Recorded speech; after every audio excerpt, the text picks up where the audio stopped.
You can't claim that I'm Salafi and I'm praying and I'm fasting and and my wife's going to wear niqab. And the next day you're sitting at a wedding free mixing with men and women, and there's a band on stage or there's loud music playing and they got a DJ there. How do we best advise or speak to the elders in our family who really press us to attend family functions, but these family functions contain photography? What advice do you give to avoid these types of gatherings, yet being respectful to our elders? Weddings, parties, general da'wah for dinners, graduations and birthdays and so on. Then, first thing that you look at is the asl of the invite permissible in Islam? For example, if someone invites you to a dinner, the origin is that you attend. And it is from the rights of a Muslim upon another Muslim. If it is a wedding, the origin is that you attend, because that is the right of a Muslim upon another Muslim, that if you're invited, that you attend. Then there are those invitations that you don't attend, because they are not from the rights of a Muslim, they are bid'ah. Such as if a person invites you to a birthday party, or they invite you to an anniversary, for a wedding or something. Then the origin of those types of affairs is whether it's religious, has a religious dimension to it, like, such as Eid Miladun Nabi, or Christmas or something like this. Then of course you're not going to attend, even if they have a religious dimension to them, even if they ascribe to Islam. Or a party, for example, for Isra and Mi'raj, the night journey and the ascension of the Prophet ﷺ, then you won't attend those. Birthdays that are non-religious, like someone's, this is the birthday of Fulan's son or daughter, and she's just turned 9 or 10. So we have a birthday party. Then you don't attend them, because that is imitation of the kuffar, and it is something that has no basis in the religion of Islam or in Islamic culture. It is just something merely borrowed from the kuffar. So you wouldn't attend that. So that only leaves the halal ones, such as a wedding walima, or a dinner, or just a general invite. Let's say for happiness.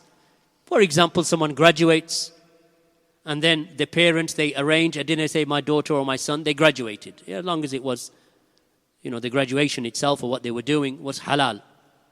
So they say, oh, my son graduated from the Islamic University, or my son graduated in civil engineering or something like this. So we're just, we just want to show him that, mashallah, we're happy at your achievement. No harm.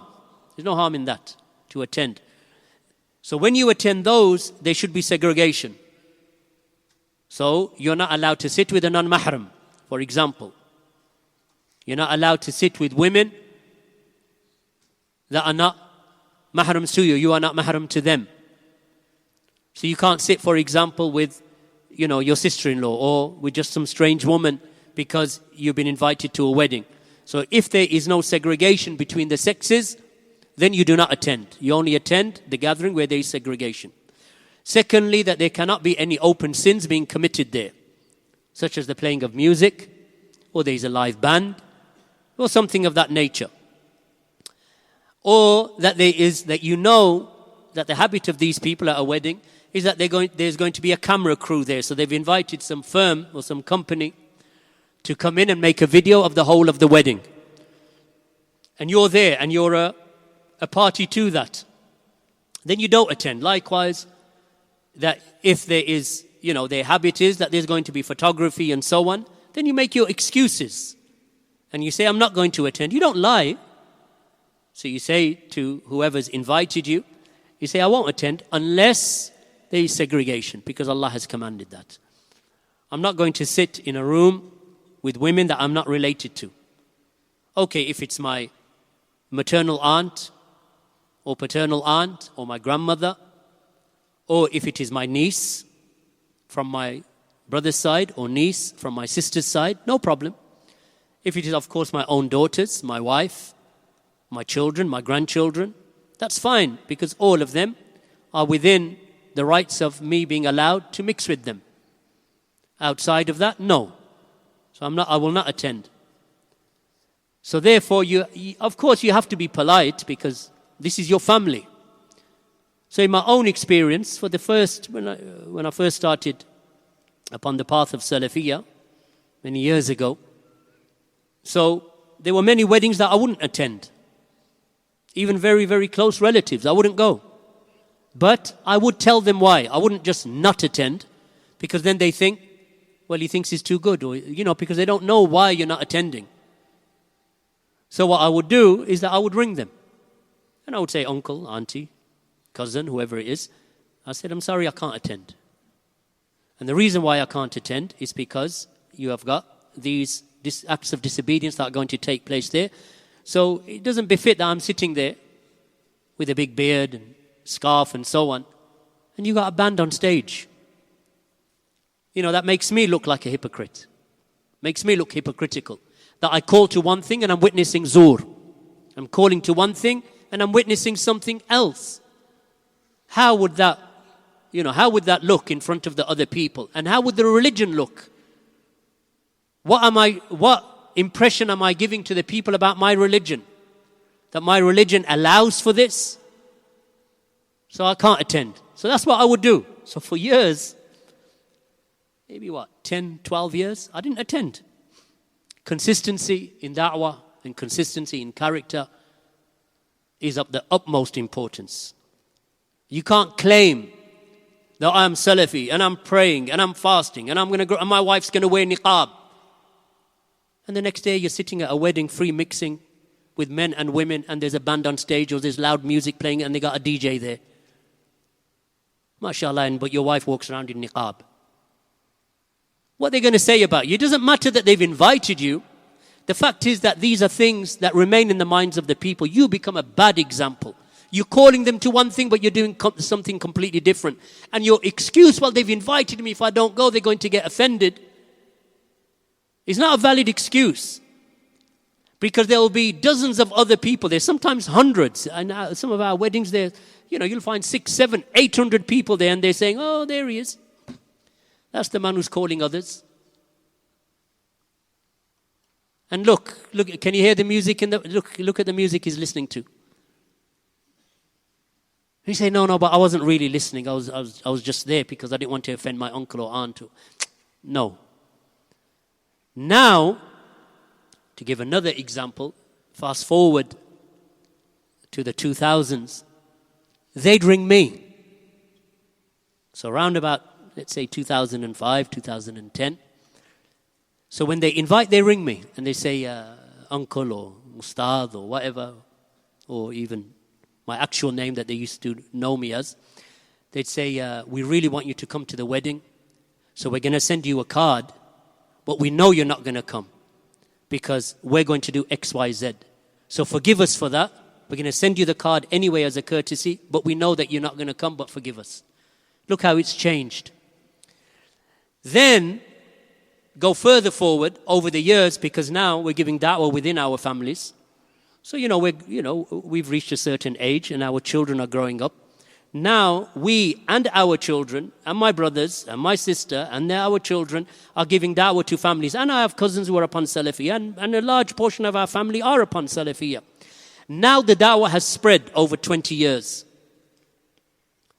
So much so that the normal wedding that we go to, there's segregation and no music. It stopped. Now they phone you up and they say, Sheikh, can you organize the janazah for my mother or my cousin or what do you advise? We're using your janazah book, or we're using the janazah book from the Maktaba, Salafi publications. But there's a question here that now look how the tide turns. Why? After Allah subhanahu wa ta'ala and the tawfiq of Allah, that this da'wah has spread into all of the homes of the people, or the majority of the homes, that the da'wah has entered.